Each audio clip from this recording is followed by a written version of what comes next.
नमस्कार मित्रमैत्रिणींनो, आज आपण पाहणार आहोत उन्हाळ्यात सन टॅनिंगची समस्या आणि त्यावरची उपाय. चला तर मग, उन्हाळ्याच्या दिवसात त्वचा काळवंडणे ही मोठी समस्या असते. कडक उन्हामध्ये फिरल्यास चेहऱ्यावर आणि शरीरावर तांबूस काळसर रंगाचे डाग उमटतात. त्यांना सनटॅन म्हटले जाते. उन्हाळ्यात त्वचा कोमल आणि स्वस्थ ठेवणे तसेच सनटॅनपासून बचाव करणे कठीण जाते. या समस्येवर काही घरगुती उपाय फायदेशीर ठरतात. जाणून घेऊया उन्हाळ्यात होणाऱ्या टॅनिंगच्या समस्येसाठी काही सोपे उपाय. तर एका वाटीत थंड दही घ्या आणि त्यात थोडी हळद मिसळा. हे मिश्रण अंघोळीच्या 20 मिनिट आधी सनटॅन झालेल्या जागेवर लावून ठेवा. चेहऱ्यावर, गळ्यावरही तुम्ही लते लावू शकता. यामुळे टॅनिंग कमी करण्यास चांगलीच मदत होते.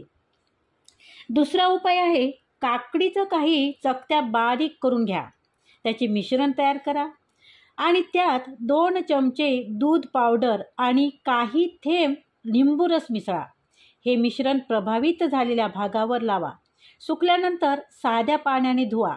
आठवड्यातून 1 वेळा हा प्रयोग केल्याने त्वचा चमकदार होऊन टॅनिंगही कमी होते.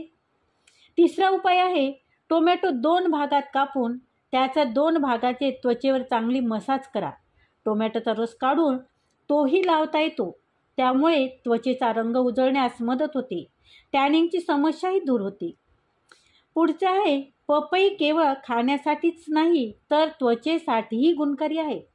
पपईमुळे त्वचा स्वच्छ होण्यास आणि रंग उजळण्यास मदत होते. पपईचा गर काढून तो हातापायावर, चेहऱ्यावर लावल्याने चांगला फायदा होतो. पपईमुळे त्वचेला पोषणही मिळते. पुढचा आहे, त्वचेच्या कोणत्याही समस्येसाठी हळद हे फायदेशीर असतेच. टॅनिंग दूर करण्यासाठी हळद, लिंबू रस आणि कच्चं दूध हे मिश्रण टॅन झालेल्या भागावर लावल्याने फायदा होतो. पहिल्या काही वेळामध्ये फरकच दिसून येतो. तर ही अशीच माहिती जर पाहिजे असेल तर माझ्या नवीन ब्लॉगला जरूर भेट द्या.